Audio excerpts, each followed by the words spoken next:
Hey, it's Tom here, and welcome back to another episode of the Investing with Tom podcast. Now, 2022 has been an epic year here on the podcast, with guests ranging from individual investors to super investors. And in this, the final episode of 2022, I want to take a look at some of the best moments that happened on the show throughout the year. A bit of a highlight reel, if you will. And a big thank you to those who have consistently tuned into the podcast, either on YouTube or your chosen audio platform. Now, the best way to support the podcast is simply to keep listening and share it with a friend to help us continue growing. But if you're genuinely interested in supporting the channel, you might as well get something for yourself out of it as well. ShareSite have been a long-time partner of my main Investing with Tom YouTube channel, as well as the podcast, and you can get free access to ShareSite, which is the portfolio tracking and tax reporting tool I've been using for years at this point, down in the description below, and that link will also get you 4 months free off of an annual premium subscription to ShareSite. Now, the first highlight clip for this episode is with Guy Spier. We really started 2022 off with a bang, and Guy Spier was our very first guest on the podcast for the year. He is someone who I've followed for a very long time, is a certified super investor, and in this first clip, Guy Spier shares how he thinks about portfolio allocation and making big bets when he's picking individual stocks. I'd like to jump over to YouTube. I mentioned to you beforehand, I put up a community post on YouTube asking for some questions for this. Yeah, absolutely. Looks like we've got over 100 of them, so we won't get through all of them, but I'll give you a couple of the ones that I had the most thumbs up. So the first one we have is from a friend of mine, Jason, who runs a podcast and YouTube channel called After Dinner Investor. So he runs his business in the daytime and invests in the evening, hence the After Dinner Investor name. And he's asking, what's the largest position you've ever taken in one stock in terms of allocation percentage? Have you ever made a 50% bet or anything like that? Thanks. Yeah, I have never made a 50% bet. And here's where you really have to be careful if you're kind of asking many people this question, is that it's easy enough for me to open up a brokerage account, put $1,000 in it, and then put $750 into one stock and say, oh, I've had a 75% allocation. Yeah. What you really want to know is what percentage of your net worth have you put into it? And, is this, does the person have net worth in the first place? Because if you have zero net worth and you're just taking a flyer and it doesn't matter. But if you, so the first thing to say is that Aquamarine Fund is 100%, or effectively, now I've taken some money out to buy a couple of homes, but it's the vast majority of my net worth. I don't have other portfolios, positions, anything like that. So just be careful when you ask that question to people, what they're referring to. And what I would also tell you is that many people, I think, will not answer honestly, or they genuinely have not done the accounting properly in their head. So they may not be intentionally misleading you, but they just haven't thought it through. And, compartmentalized financial thinking is a very, very real thing. People think in terms of, so just be really careful when you hear people say that. So having said all of that and given you as an introduction, in the one I have a Charles Schwab portfolio that has a minuscule proportion of my net worth. And in that Charles Schwab portfolio, I have about 100 stocks that I buy 1 or 2 shares of in order to receive the annual reports like I just showed you. So why did this come through my door?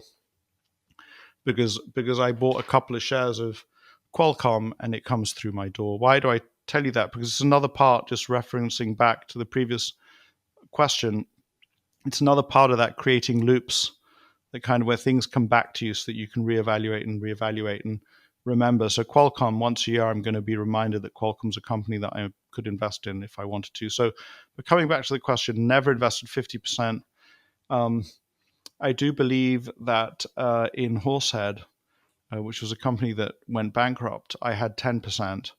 And subsequent to Horsehead, I would never invest at initial cost more than 5% of my fund into a position. And I consciously know that that is going to reduce my returns, and that's just fine, because what I'm into is longevity. I'm into staying in the game and making sure I can stay in the game. And that requires me to manage my own psychology, but also to manage the psychology of my investors. And so that is a very comfortable place for me. And I would not do 10% again. And I've had a number of times now when I've invested in something that's gone down 50% and it hasn't bothered me in the slightest. And I just keep track of. I might add to it, but it is a very dangerous place when you've got made something 5, 6, 7, 10%, and it's declining, and then you want to add more, and suddenly you've poured half your portfolio into one stock, and maybe your judgment was wrong. So, keeping that kind of mental balance and finding ways to keep your mental balance, and it's kind of a visual way of thinking about it, Tom, for me that somehow works. I don't know why. Is that when the position is kind of like up to 5%, kind of a 1% position I feel like is down below me in size. Then a 5% position is sort of coming up to my waist, so to speak. And then a 10% is above my head. And I don't want positions above my head. I want them kind of down there.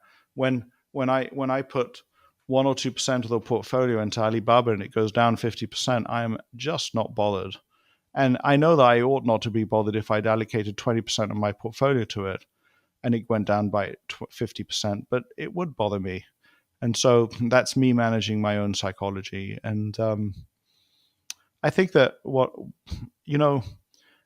this feeling of jumping off a cliff without really knowing where it'll end is never a good thing, I think. So, you don't jump off cliffs. We carefully walk down, picking a path, finding a way to go. And if there's I think that if somebody's saying, "Oh, you're a scaredy cat and you don't have big balls and you're not swinging for the fences when you ought to swing for the fences," that's kind of a voice that one should probably ignore, I think.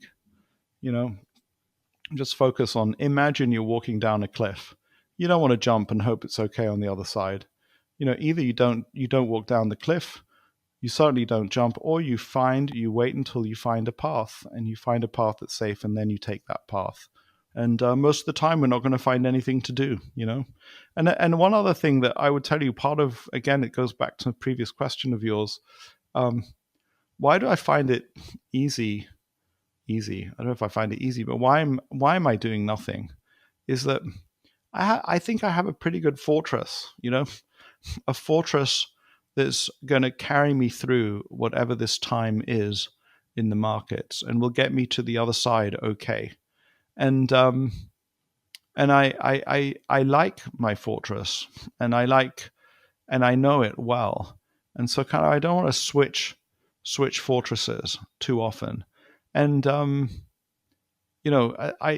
like the fortresses I've got, so it would have to be really, really, really, really good. And I think that I've written in the past, it's interesting. So Netflix took this huge decline, and I probably haven't done enough work on it. And I know some people who, and I'm a huge fan of the CEO. But, at the time that Netflix ought to have been bought 20 years ago, there was only Netflix. And now there's all these other streaming services as well. I don't know where that goes, and I don't have to figure it out. So, it's yeah. And I'm fully invested. So not much happening. Moving now to our second highlight clip of the year, we're going to head to Sam and Chris from the Earn More, Spend Less, and Invest the Rest YouTube channel. Now, they say that you learn far more from your mistakes than you do from your successes, and Sam and Chris actually had a fairly substantial position in their portfolio a few years back go to zero. The business went bankrupt, and that was actually a company called Horsehead Holdings, who you briefly heard Guy Spier mention in the previous highlight clip. So let's play the story of Horsehead Holdings here from Sam and Chris. Which does lead me into, I apologize in advance, but a slightly more painful topic for you both around investing mistakes. again in our little technical issue break there, we got talking about one of the investment mistakes that you made a few years ago in a company that probably quite a few people will be familiar with if they've followed some of the super investors that we follow, the Guy Spiers and Monsoon Pabrais, and also learning from someone like Phil Town. Are you happy to share that story of what happened there and maybe some learnings? Yeah, absolutely. Yeah, Samantha and I were invested in Horsehead. We followed a few great investors into it. We definitely were cloning them, and still we did a lot of research. We thought it was a great investment. I still look at that investment and think, well, how did that not pay off? Mm-hmm. It was Horsehead was a zinc producer that was building this amazing zinc refining plant. I think in North Carolina. They were the low cost producer. This was going to cut their cost in half. Zinc was at a very low price, so you could make some reasonable assumptions that zinc could approach cyclical highs, and that they got this plant off the ground and cut their cost basis, and that this investment could 10x. And I think we also came across this at a time. It would have been only maybe that year that we had this conversation at the pool where we said, let's really work on our investing. Mm-hmm. Let's retire. Let's do some things. And we probably forgot one of our biggest rules, which was not to go all in on a single investment. Mm-hmm. And to not get emotional, because we were greedy. We were like, oh my God, if this pans out the way we think, we could be retired next year, not in 5 years, and we just let emotions take over. Yeah. And obviously they went into Chapter 11, and we shareholders lost all lost of our everything. money. So it is a painful thing. Yeah. My Sirius XM radio investment just went. So you say the wall of fame and the wall of shame, they're right next to each other. But I'll be honest, it was a great lesson for us to learn. There is no get rich quick scheme in investing. Mm-hmm. It's not a safe thing, so it's a lot about positioning and allocation of capital, and not putting all your eggs in one basket. Mm-hmm. Yeah. No matter what Warren Buffett says. Yeah. What's the Buffett quote? It's something like, it's okay to put all your eggs in one basket and then watch that basket. Just watch the basket very closely. Yeah, exactly.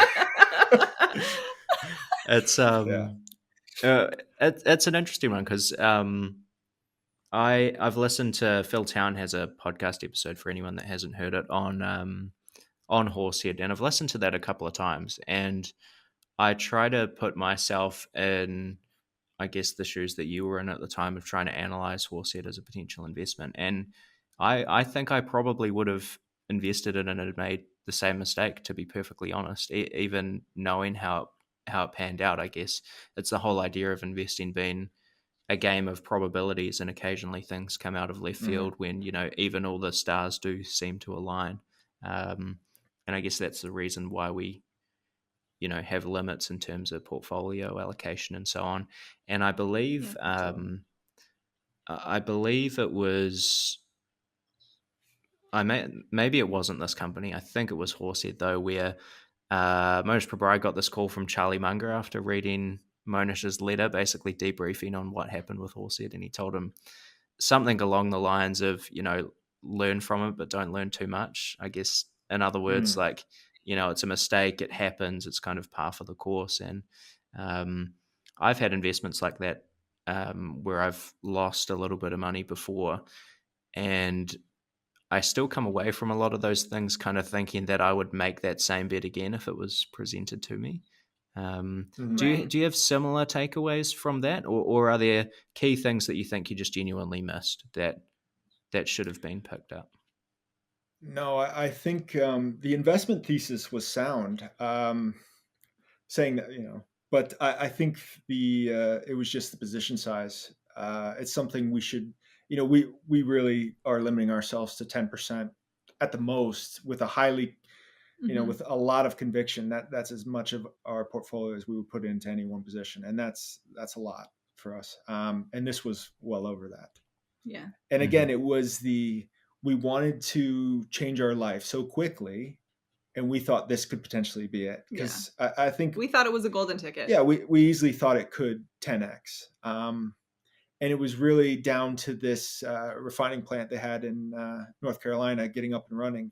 and it just had some teething problems very early on, and it really they had their debt called, and a fairly aggressive hedge fund owned most of their debt, and their assets were marked down on their balance sheet, and then basically there was nothing left when the primary debt lender got paid. So shareholders lost everything. But and it's been too painful for us to actually go back and see as a private company how the Horsehead is doing. They're probably doing very well. They're probably doing great. That hedge fund is probably real happy. Right. So Horsehead's still around. It's come out of bankruptcy, and the new plant's operational, is it? Well, I think so. I don't know. It's a little bit of a... We're still bitter. It's still salty for us. Fair enough. Yeah, it's interesting, like how these things play out. I guess, the lesson coming out of that is portfolio allocation, and I think people hear, the old Warren Buffett talks where he says, if I was only managing $1 million, I'd have 50% in my best idea, and I'd be making 50% a year. And I've been reading The Snowball. I'm not sure if you guys have read that or not, the Warren Buffett biography, but some of the stories of stocks that he was able to purchase, and that, like he was buying, I think in one example, he had about 50 or 60% of his portfolio in one stock, but it was trading at like 0.5 times earnings or something like that. Right. So that's the environment where Buffett was talking about making 50% bets. It's not, paying 10 times sales for some new software company that's growing really fast. Exactly. And that sort of thing, so yeah. And unfortunately, the three of us aren't Warren Buffett either. So we probably have to scale things down, right? Isn't that lame? I wish we were. We can dream. Now, I hope you enjoyed that clip of the painful story of Sam and Chris's adventure with Horsehead Holdings a few years back.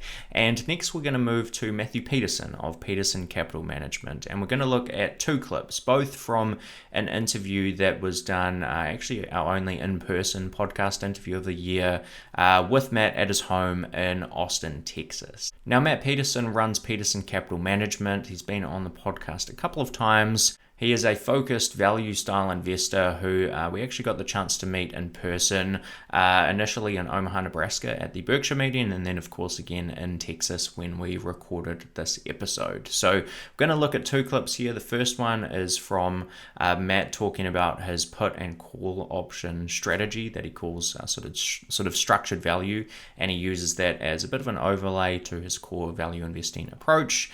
The second clip is we're going to get some thoughts from Matt on some of his investments in Turkey, which is a part of the world that has some pretty wild macroeconomic issues with a lot of inflation, and Matt shares why he's so interested in investing in Turkey. It was also very cool to have Hamish Hodder co-hosting this episode with me, so let's roll into these couple of clips from the interview with Matt. Right, okay. And then typically when you're writing these put option contracts to kind of enter a position, how are you kind of structuring that? Are you doing kind of like staggered over different time periods, some in the money, some out of the money? Like what does that kind of look like for your fund?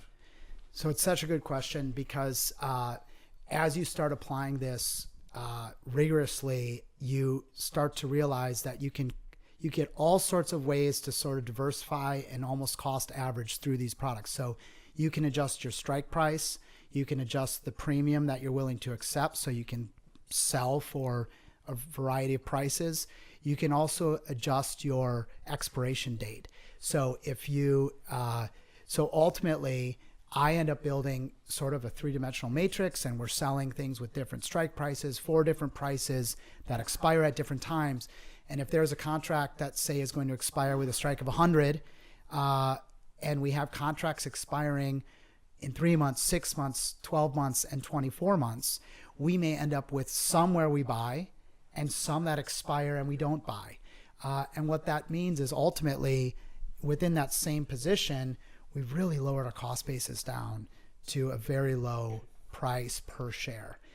So if we're trying to buy 1,000 shares, if we're willing to buy 1,000 shares, but we end up with 500 of those shares, we may have picked up $20 in premium on each contract. So it's sort of become, if we pick up only half, we've now sort of picked up 40 on that half. So instead of buying for 100, if that's the market price, we're in for 80, or maybe we're in for 60, but it's a very valuable tool. So we structure it with this sort of matrix in mind, where we take our full notional exposure that we'd wish to have, and at the end, as things expire, we can always write more contracts if it still provides us with adequate IRR. Yeah. Okay. And obviously, I think with option contracts, they're in buckets of kind of 100 shares. So this is probably having the three-dimensional matrix that you're talking about is something that kind of comes with some level of scale, I guess. Was this something that I think your fund started with $100,000 a few years ago? So were you still using put options? And of course, I would imagine that the matrix wasn't as complex, but how did you kind of go about structuring your put options when you were relatively smaller? That's a great question. So we did launch. We launched with 125,000. Within a few months, we had over $1 million and that type of thing. But even with $1 million, it's sort of difficult because you're let's say you're willing to have only 10 positions, you still need to allocate 100,000, which, but you can build out the matrix with that size, as long as you're dealing with, it depends on the price of the underlying stock. So if you're dealing with a Berkshire or a Google, or Netflix or Tesla, your notional becomes very large, because the price of the underlying shares are expensive. So you can do it with one put contract, though. You don't need to wait till you can build out the whole matrix. If you want to buy the shares, I started implementing this in about 2005, and it happened very organically for me. I was working out on Wall Street, and I was working with all these different trading desks at Goldman Sachs, trying to work out these models and things for them. And I just recognized that it was so silly to buy through the New York Stock Exchange when I could sell a put contracts and get put the shares. So it would just make it, I could just buy it for less than the retail investor. And I didn't have millions of dollars back then. So I was doing it with a small amount of capital, and I would just simply sell one or two put contracts on the shares I want to hold. And it still wasn't any form of speculation. Once we receive the shares, we're long-term buy and hold investors, just like Warren and Charlie. And so we're building out this portfolio. We think of ourselves as owners, and we'll hold those shares for a long time. But even with one put contract, there's an advantage. You lower your cost basis below the retail price of a stock. Right. And you're typically doing selling calls on the way out as well to sell for a higher price as well. That's right. So in a again, just sort of generic scenario, if instead of it costing 100, you get a $20 premium and it costs you 80, when those shares go up to 400, you, instead of selling for 400, can now turn around and maybe sell with a strike of 450 and pick up another $30 and be out at 480. So the shares may never go to 480, and they maybe never dropped all the way to 80. But and I'm sort of trying to create easy math for myself. But instead of buying for 100 and selling for 400, you'd make 300%. Instead, you're in for 80 and selling for 480. I guess you'd make 500%, like 6x, right? So there's a very real, tangible advantage. I mean, your portfolio, if you had $1 million, instead of it being now 400 million, now it's 600 million. So it's real money. Crazy. It's mind blowing. Yeah, we were talking. I highly recommend you implement this in your own portfolios. We were talking about this last night, and Hamish has been digging into Netflix a lot lately. Yeah, it's kind of been a bit of a rabbit hole. Well, I think we've got about 15 minutes left. So one other topic we're keen to cover with you, again, which is quite a unique kind of thing you're doing, is investing in Turkey, a place. Yeah, let's keep it controversial. Yeah, a place that has some, some interesting businesses, and you can maybe tell us about that, but it sort of has this big macro overhang of high inflation, high interest rates. I mean, what call them unconventional economic policy. There you go. Yeah. So I mean, what attracts you to Turkey in the first place? And I mean, do those factors play into how you analyze businesses over there at all? Or are you still very sort of focused on the micro?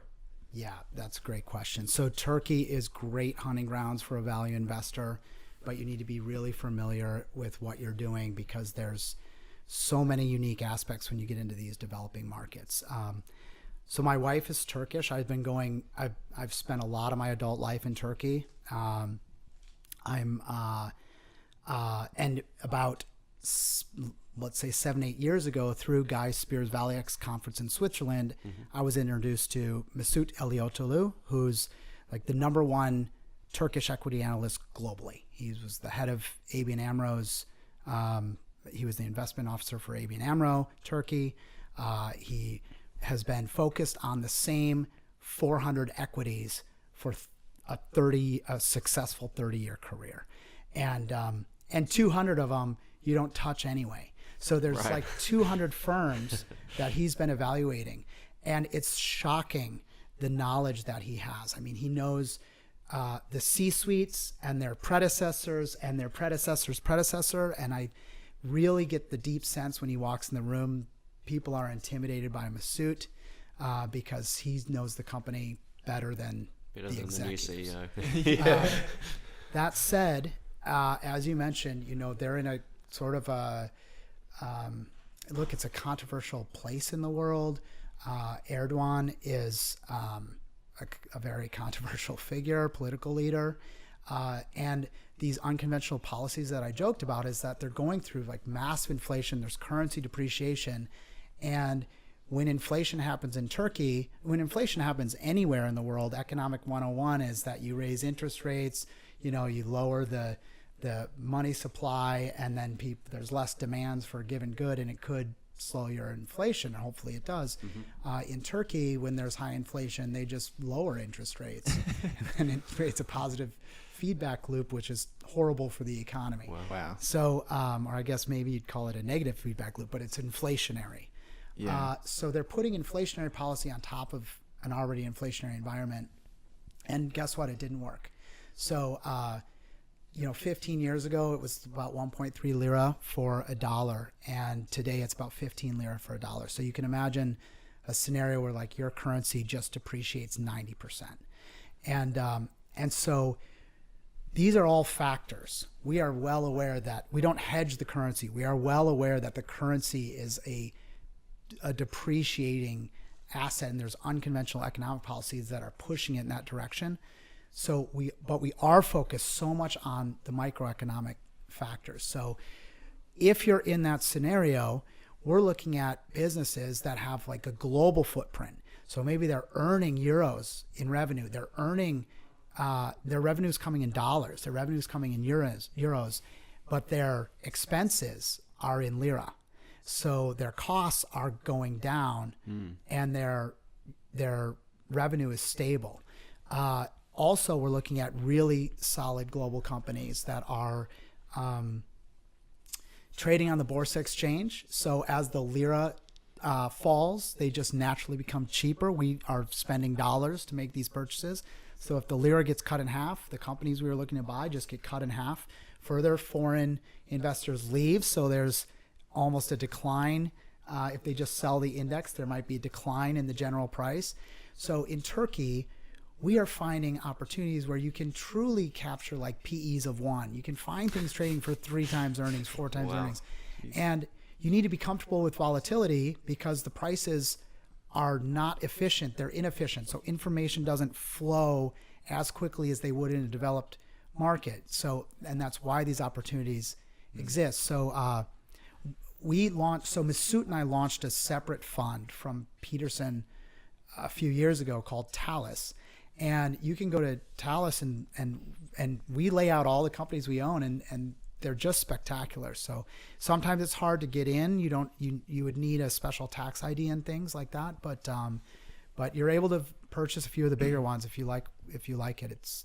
They're exceptional opportunities over there. Yeah. Is there a concern that, I mean, these businesses are really cheap on a valuation basis. Is there a concern, or is there a catalyst that you look for there to be, for the market to kind of become more efficient? Because obviously, looking at the US market, for example, you might see an inefficiency, and you're hoping that over the next few years that gap is kind of closed. Is that something that you treat differently in Turkey? Is it the same? Like, how do you kind of navigate that? That's a wonderful question. So, we do sort of need catalysts. It's a different type of investing when you're in emerging markets. So, because the prices could be wrong for a long time, and you have to sit there and wait, and it impacts your annualized IRR while you're waiting. Mm-hmm.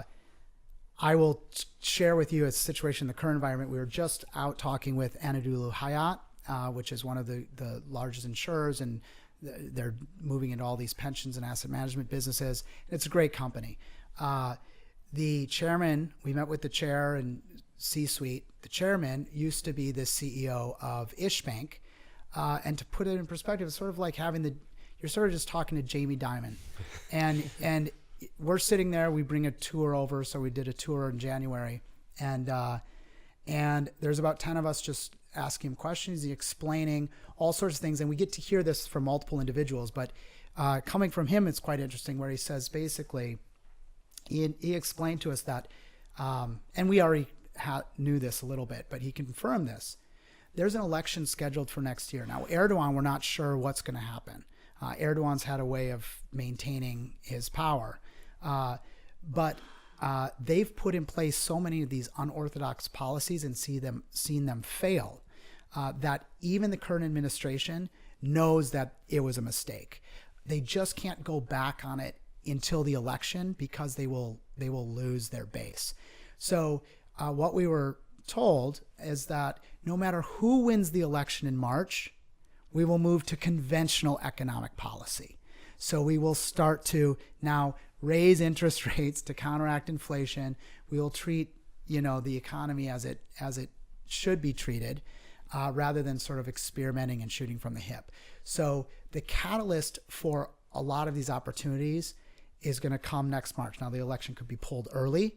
They could just announce that they're going to make an election, and then, the incumbent has the advantage. So maybe they announce that they're going to do an election in August, or it could be postponed a little bit, but the election will occur. And once that election happens, many of our holdings could triple overnight, because they're just so mispriced. If you get a good, stable business selling for 3 or 4 times earnings, it can just readjust and sell for 8 or 9. And these are growing companies also. Big thanks to Matt Peterson again for sharing his thoughts and strategies in those couple of clips on that episode.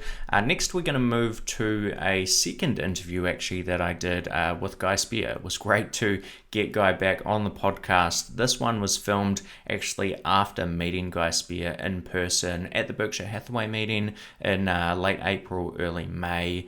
And again, they say that you learn more from your mistakes than you do from your successes. And in this clip, we're going to look at Guy Spier's story of his investment in LH. LH is actually a stock that Guy Spier sold in the early 2000s in many ways due to just fear, because the business was running into a few short-term headwinds and the stock price was down a lot.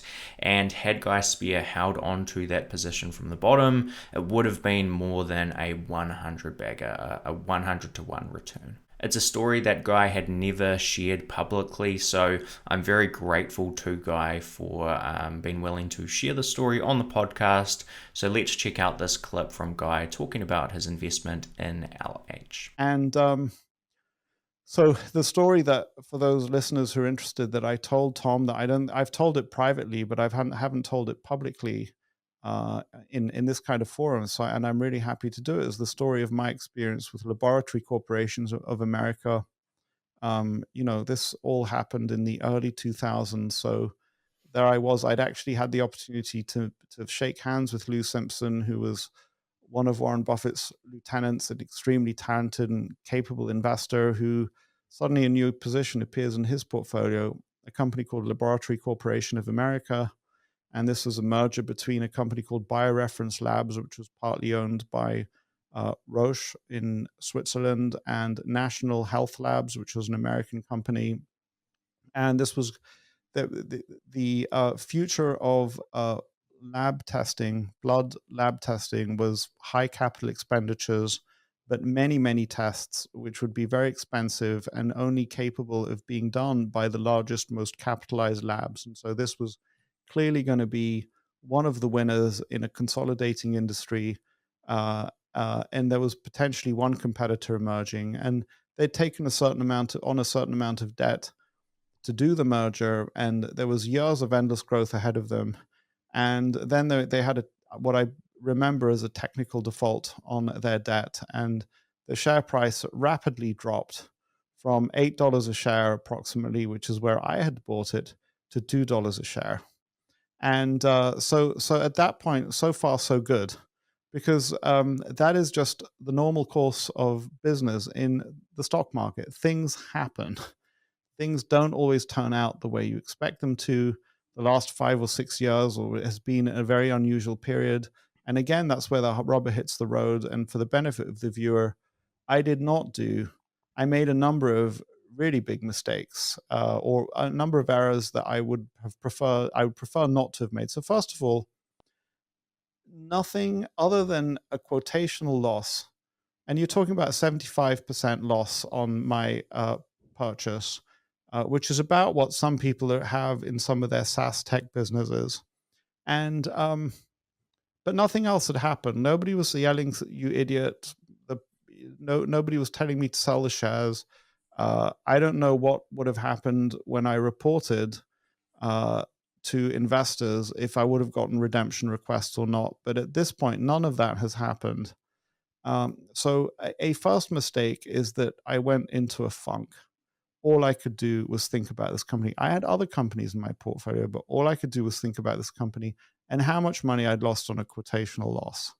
And in this case, the bankers were Credit Suisse, and they had a very close relationship with Roche. And they took a penalty from the company, and they modified the loan agreement. So it wasn't like the company was about to go into Chapter 11 or anything like that. It had a solid set of shareholders who were totally capable, if necessary, of recapitalizing the company, but that wasn't even necessary. They just needed a modification on one of the sort of covenants on the loan, as I remember. In any case, I couldn't think of anything else, and eventually the pressure came too great for me, and I sold the shares at $2 a share and felt so much better afterwards because the position was cleared out and I didn't have to think about it anymore. And that was that. And I tried to forget I ever owned it and tried to forget that I ever bought it. 5 or 6 years later, I discovered that Chieftain Capital Management owned shares of the company. I don't remember the name of the guy leading it, of kind of like buy and hold long-term investors. In any case, the results for the company were that it was more, from the $2 a share, it ended up at more than 100 or 200x, perhaps even more. It's too painful for me to do the study. The most profound fact about that is that if all I had done was done nothing, if I just held on to my shares at $8 a share, I would have made a lot more than 20 times my original investment. 20 times. My original analysis was right.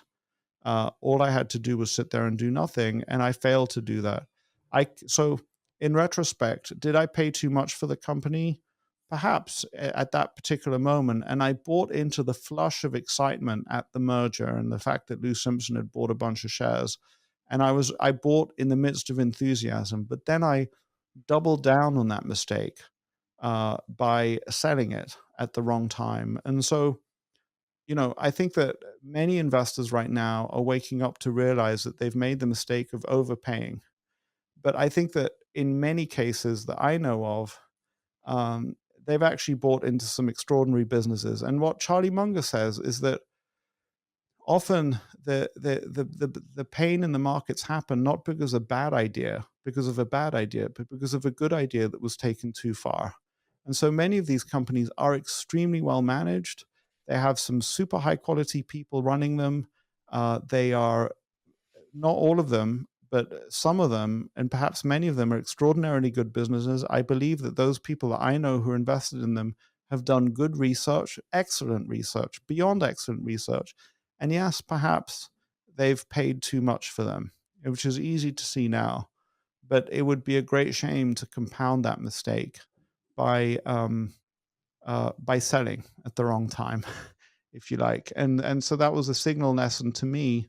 And perhaps that is helpful for some people who are sort of licking wounds right now. Next, let's move to Mitch and Kass Dol, one of my favorite investing couples out of Australia. They are full-time investors in their early 30s and have been on the podcast a few times now. I first had them on to talk about their big short in 2020. They were short Australian travel companies right before the pandemic, after kind of catching wind of what might be coming very early in 2020. As you can imagine, that worked out very successfully. And secondly, I had them on to talk about a hedge they were doing in their portfolio around inflation and rising interest rates. They came on the podcast kind of in real time in December of 2021 to lay out their plans in terms of what they were going to do to hedge what they thought would be increases in interest rates and inflation, which obviously turned out to be quite correct. And this update clip from Mitch and Kass was filmed in June 2022, and they gave us a bit of an update on how their bond short was tracking so far. Mitch Kass, welcome back to the podcast, round 3. Stars of the Big Short 2.0 coming up here in a couple of years. How are you both? We're doing pretty good, Tom. Good. We're good, Tom. We're hanging on for dear life. We're hodling for dear life. It's the only part of this whole crypto nonsense that we like is the word hodl. Hodl. Nice. So we are hodling. Yeah. I like it. Well, like I said, we've had you guys on the podcast a couple of times now. Firstly, we talked about kind of a big hedge you did in 2020 to do with COVID, which worked out extremely well. In December, we kind of had you on in real time talking about an upcoming hedge that you were just putting on at the time, which was to do with inflation. And fast forward 6 months, it seems to have been working pretty well. So how has the last few months been for you both? It's been really good. It's been quite a wild ride, that's for sure. Like the rest of our portfolio has been, punched in the face, like everyone's portfolio probably has, because we're quite concentrated. But yeah, the hedge has performed really well. So at the time that we started the hedge, originally we spoke to you. We bought puts on HYG and LQD, and then we changed our mind within a week after speaking to you about it, that it wasn't long enough duration, and betting against longer duration bonds made a lot more sense. So we did that, started at 4%, and then continued to kind of learn about the Federal Reserve and learn about, how that whole system works and how their communication works. And then it kind of peaked. I think it might have been even up to 14% of our portfolio. We kept kind of adding to the hedge. In TLT now. In TLT. Yeah. Yeah, puts on TLT.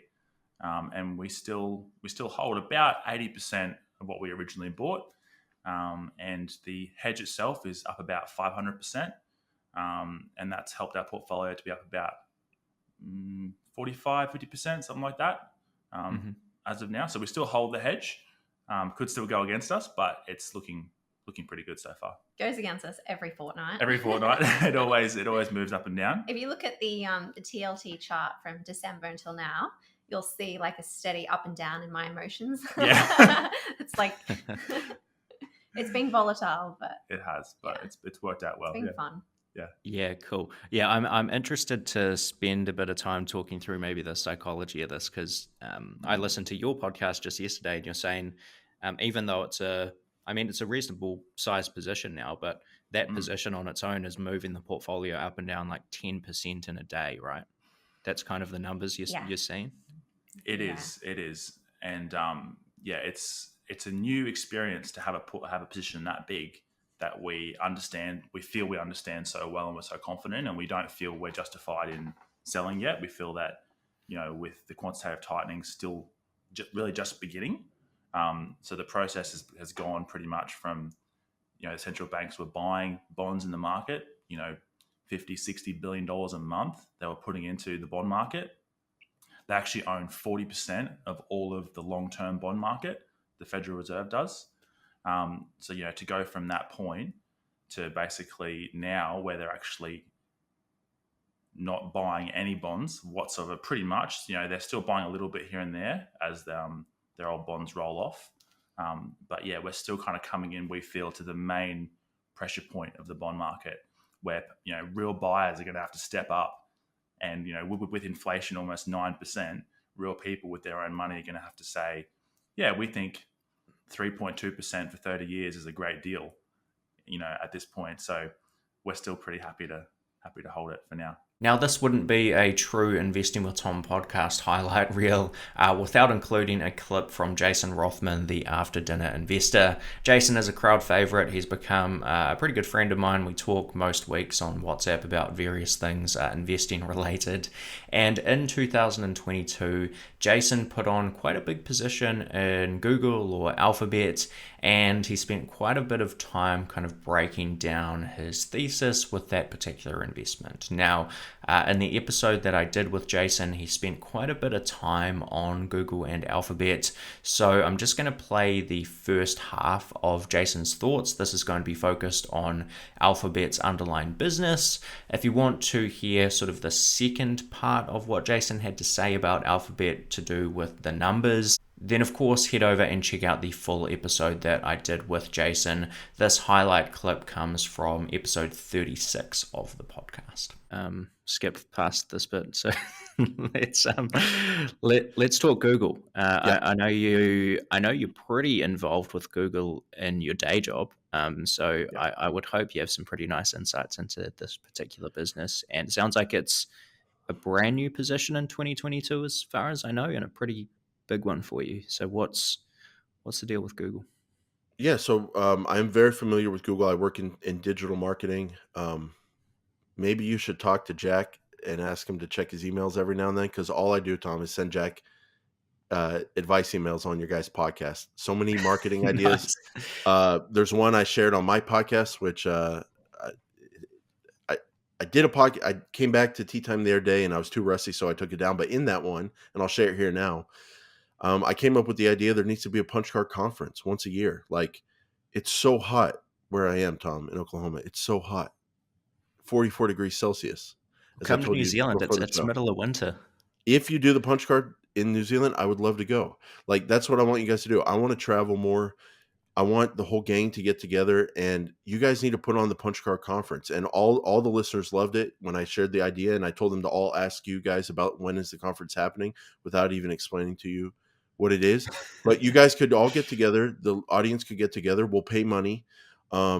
You guys can use that money to give us food, and you can bring in some speakers to pitch stock ideas and give us interesting business lectures. It can start small, but I thought that'd be an awesome idea. So anyway, I'm involved with marketing. Google's a big part of marketing these days. And I got into Google stock like in 2015 or 2014 or 2015, whenever they did like a stock split and renamed the company Alphabet. And the Michael Jordan of CFOs, Ruth Porat, I think she was at one of the big banks in New York City. She came over to Google around that time as a CFO and kind of changed the way the company presents itself to investors and tells its story and all that kind of stuff. And the moral of this story is, I got lucky. I bought Google cheap, didn't know what I was doing back then. Google, I bought it at like $600 or something. This was pre-split. Goes up to $1,800 for reference. Well, forget that. It goes up to, I think, $1,200 or $1,500 or something. I sell, which was the stupidest thing I could have ever done. And then it goes up like a double or a triple from there or something like that. So I learned my lesson. And ever since then, I've been kind of biding my time, waiting to get back in there. And I have an article about this, why I made Google a 25% position on my website. I've got a lot of stuff on my mind, Tom. I forget a lot of things. And it was good to go back and read this article because this was a heck of an investment. Like, my reasoning, how simple I kept it, it was really good. And I haven't done anything with it. I've just kind of kept it there since then, since May. And I plan to basically, as I always say every time I'm recorded on the internet, never sell this investment ever. And then things happen and sometimes I sell. But it's a wonderful business. It's a compounder. I'm going to hold it. I learned my lesson, and we can get into why. But that's kind of my history with Google. Cool. Well, maybe give us the rundown. I mean, I haven't really ever done a deep dive on Google. Obviously, they've got Google Search, they've got YouTube, they've got a cloud business, which I must say I don't know a huge amount about. So, how are you thinking about kind of the main aspects of the business, what the future looks like for them, and then give us kind of some of the numbers? I mean, at the end of the day, wonderful business versus price is kind of the key thing. Yeah, so let's and I like the way you the order you lay it out there. Let's talk about the wonderful business aspect, then let's talk about why I bought now. So wonderful business. They have search. Obviously, their market share in search is huge. And when I think about search, I think about that business continuing to grow. I think about that business being dominant, and also I think about that business, and I see it all the time. It's a win-win-win. Charlie Munger approved, if I may. I would say it's who knows what he thinks about it, but when we hear Charlie Munger and people who talk to Charlie Munger talk about win-win-win, it's one of those win-win-wins for me. Obviously, Google wins when people click on ads and send money to Google. Businesses win because unlike some other platforms, it's marketing that actually works and produces profits for those businesses. And then customers win because they get connected with really great businesses and get exactly what they're looking for, whether they click on an ad or whether they're just using the search product in general. Also, I think customers win with YouTube. Like, yes, we're happy to watch ads because the amount of entertainment and knowledge we get for free is so amazing. Think of all the creators like yourself that are winning through YouTube and all the businesses that can get exposed to their audiences through YouTube. It's just a win-win-win environment. So for various reasons, I see their advertising business continuing to get stronger and grow. YouTube is 2 billion users. It's great. There's magic about it, and it only gets better and better as more people get on here and spend time here and create here. And then their cloud business, according to my article, when I looked at it in May, is growing at 40% a year. And as my understanding of it is, they're number 3, and they're a growing number 3. You've got Amazon, you've got Microsoft, and you've got Google, and then way past that, you've got the rest. And so they're in the top 3, and they're growing. On top of all of that, you've got a lottery ticket, which is Waymo, which is their driverless robo taxi business, driverless cars. My understanding of it is that in an area of Arizona, Waymo vehicles are driving around at certain parts of the day, possibly driving customers with nobody in the vehicle. So it's like a real thing that's happening, and that's what I'm calling a lottery ticket because I'm happy to buy all of that other stuff for the price of Google, and I'm getting that for free. So could be wrong about Waymo, but they're in the mix when it comes to driverless, and I think that's going to be a huge industry. So that's the business. And you want to get into the numbers? Now, during November and December, we had a bit of a flurry of new guests on the podcast, and one of those was Brett Kelly, who is the CEO and founder of Kelly Partners, an ASX-listed accounting firm. And Brett actually has his own podcast and recently got the opportunity to interview NBA legend Shaquille O'Neal. So here's what Brett had to say about that experience with interviewing Shaq. Recently, I interviewed Shaquille O'Neal for our podcast. How did I get that idea? My kids are 17, they're 15, 10. They're really committed. They've got smart friends. And they're like, Dad, Shaq's coming to Australia. Did you know he'd done this? No. I start researching him. The guy's an extraordinary business person. I think an extraordinary leader, humble about the mistakes that he's made in his life and inspiring to other people. I pursued him over 9 days or 2 weeks. We had 9 days notice that he'd do it. Who did I put in the room? Potential future employees, current employees, existing clients, future clients. I signed up all the future employees. I signed up all the future clients. I put the kids of our clients in there and inspired the kids. He loved it. He said it was the best thing he did in Australia. I put it on YouTube. We got over 300,000 views. We got 10 million views on an ESPN clip that we shared. ESPN wanted to share it. They shared it. We're building the brand on a global basis, and frankly, it was quite cheap. So we'll do offbeat things, but they're all aligned to these values. What would happen if you really genuinely believed that your role was to make people better off, which means healthier, wealthier, and wiser? and you just use the vehicle of your profession to do that. And tax, no one likes paying tax, my friend. So they're always up for a chat about how to minimize that. And while they're having that chat, we try to make their life better, which means get them personally, business, wealth, estate, learning, and holidays organized so that they can be the best person they can be, so they can be the best business owner they can be. And that's a winning formula. We're confident of that at this point. The business is nearly 17 years old. It's compounded a cumulative average growth rate of over 30%. It's doubled 5 times in a row. This is not a new thing. And so that's the model. That's where it comes from. And if anyone thinks they can duplicate that, that's cool. Like, I encourage, what's that? Mimicry is the best form of flattery. I don't care. I care about doing the best that we can do every day. Very cool. I was going to ask you about the Shaq podcast as well. I believe he's a shareholder now. Is that correct? Well, we gave him $1,000 worth of shares. Yeah. And then he asked me, could he get, I think, $1 million or $5 million if he landed that hoop. It was the only shot he took on the entire Australian tour. I said I'd back that with my own shares, mind you, and I was prepared to. Thankfully, he missed. But I must look up whether he's claimed his shares. It might be a bit small fry for him. But he identified the mission that we're trying to solve.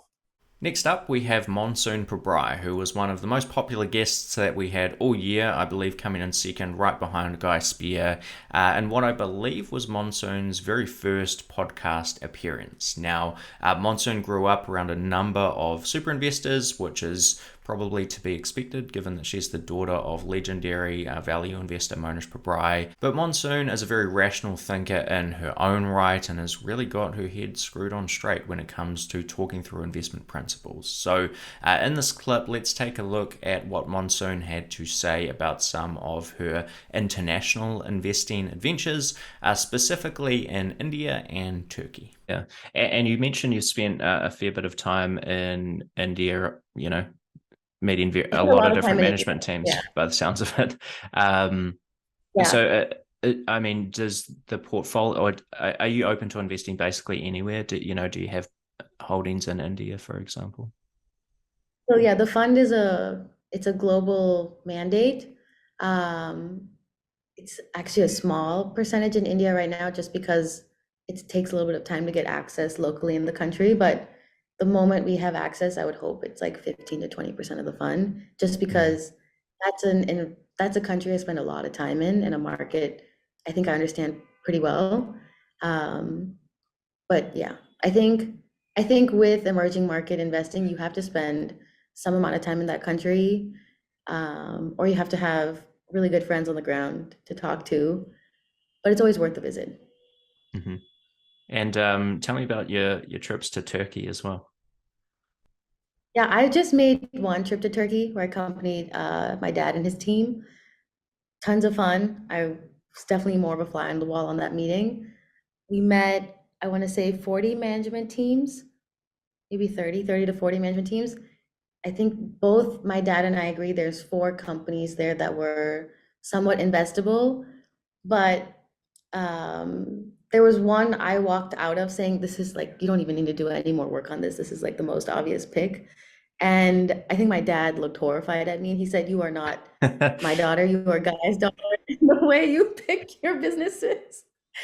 And I told him the other 3 they're great businesses and they would require a lot more work, but I just couldn't sit as comfortable with him as he could. I don't even have access to Turkey right now. It was kind of more just like of a learning trip. But it was great. It was great. Just kind of, that was the first time he and I had done, company visits where we were both managing our own fund, because before his first trip to India, meeting management teams, I actually accompanied him, but I was a senior in college. And so I was applying to Dalton and he said, hey, you're interviewing for the India team and I'm thinking of making an India trip. Why don't you come with? So that was the first one. And I was just like a student in college. So it's kind of fun growing up with him, and we're just both investing. Awesome. And what was it that really got you interested with that one company? Well, with that honestly, just like really consistent revenues, a really easy business model that you can just understand. Almost like a monkey can run it. Not that many people are involved in the operation. That's it. I just think the moment you add like complex layers, different revenue, like lines of business and everything, it gets a lot more complicated. And the more it looks like a lemonade stand in my head, the easier it is to work with valuation and like comfort with different risks the business may take on. Mm-hmm. Yeah, cool. And presumably there was like you had an idea of some basic valuation metrics going into that meeting to kind of work off as well. Before we go into every meeting, we're pretty well prepped on what is the business and what we want to ask. But that we definitely both came out excited, but I was way more excited. Now, the final guest of the year on the podcast was Jake Taylor of Farnham Street Investments. He's also the author of The Rebel Allocator, the founder of Journalytic, and the co-host of the Value After Hours podcast. And this clip is sort of a highlight to the power of highlights. This is a clip that Jake explains where he got a call from Charlie Munger a couple of months after having released his book. Charlie gave Jake a call completely out of the blue to compliment him on just how good kind of the book was, and Charlie shared some thoughts on that book potentially getting made into a movie. He thought that would be quite a cool idea. So let's play this clip of Jake talking about that famous call from Charlie Munger. Shockingly awesome, like people who I would have never thought would have read it and sent me nice letters, like I don't want to name names, but like just I couldn't believe it, and including a call, which you referenced to. Yeah, well, let's name one name, which is Charlie Munger. Tell us what happened there. Yeah, I was just in my office one day a few months after the book came out, and my assistant tells me that I have a call and that it's Charlie Munger, and I was like, "Come on, don't mess with me. That's not funny." But then turns out it was Charlie Munger, and he just wanted to talk about the book and actually thought it would be awesome if I made it into a movie. And it was one of the most surreal 30 minutes of my life to talk to one of my heroes about a book that I wrote that I wasn't sure anyone would ever read. Yeah, that's absolutely insane. You must have thought it was like Bill or Toby messing with you or something. I thought for sure somebody was messing with me. Like, yeah, what are the chances? I mean, just seems so vanishingly small. Yeah. Is there anything else you're happy to share kind of from that call with Charlie? Well, you know what? Probably the weirdest part of it, the whole thing, was that, this was like 2019-ish, and I had been lamenting in my quarterly letters to clients that I was having a hard time finding things to buy at that point that made sense to me. Those no-brainers that I talked about, being opportunistic about. And he apparently Charlie had gone back and read some of my letters, because he said, I'd be more worried about you if you were finding lots of good ideas right now. So somehow, I don't know, he found time to read some of my letters as well before we chatted on the phone, which is even probably a smaller chance that ever happened than the book. So. Yeah, that's got to feel absolutely insane. Do you know how he stumbled across you, or did you send him the book, or do you know how that all actually started? Yeah, I did send him a copy of the book. I sent it to people who were influential, because he's like this main the kind of, well, actually, so just to back up a little bit, like the book is modeled basically after The Karate Kid as the storyline would play out, except imagine, that Daniel-san is trying to learn about capital allocation from Mr. Miyagi. And so the old, Mr. Miyagi character is an amalgamation of Warren Buffett and Charlie Munger and, a bunch of my business heroes basically kind of rolled into one. And like, what would they say if they were asked these questions by someone who's younger and just trying to learn the ropes? Very cool. How did that idea for taking that approach to writing an investment book actually start? Well, I originally sketched out a nonfiction book, as you'd probably expect for a topic like capital allocation. And it just seemed like it was going to be so boring. Like I couldn't even want to read it. And so that was, looking for stories as a way to make it more interesting. One day I was just sitting and thinking like, well, who's good at telling stories? And I thought, well, Hollywood, right? So I actually read a couple books on screenplays, and then I used what I learned in that screenplay writing books to then sketch out, like actually like scene by scene of the book of how it would play out. Like I had it on like 3x5 index cards, as you would do a screenplay. And so that was how the flow of the story was sort of constructed. And then I could just sprinkle the lessons within there to have like a building up of knowledge for the main character. Love it. And do you feel like that's a project you'll ever, is there going to be a Rebel Allocator 2, or you feel like you've ticked that off and you're happy that you've achieved? It'd be really difficult because that book had 20 years worth of things that I'd stumbled across that I thought were smart and interesting, and I condensed down into that story. It's going to take me so long to fill that hopper back up to where I could feel like I had anything that was remotely as important. And maybe it's possible I might never, because of just sort of the law of diminishing returns. Like I probably found most of the important things already. That the idea of getting as much of that again filled up is like so daunting. It's hard to imagine doing it again. Yeah, fair enough. I asked William Green a very similar question about Richer Wiser Happier 2.0, and there was sort of like a look of horror that just went across his face around how daunting that would be. It's like 20 plus years of interviews, into exactly 300 pages. Yeah. Same issue that I would feel if I tried to tackle that project.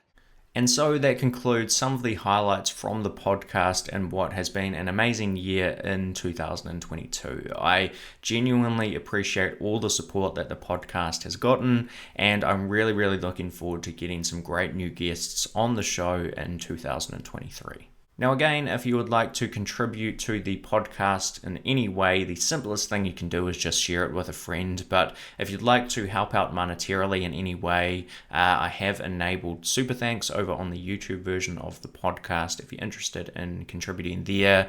But like I said at the start of the episode, you might as well get yourself a deal if you're interested in supporting the podcast. So there is a link to ShareSite, which is one of the longtime partners of mine here on YouTube. It's the portfolio tracking software that I've used for years at this point. You can get free access to ShareSite or 4 months free of a premium subscription by using the link in the description below, sharesite.com/investingwithtom. Again, I truly appreciate all the support for the podcast throughout this year. I hope everyone has a fantastic holiday season, however you choose to celebrate it, and I will see you again in 2023.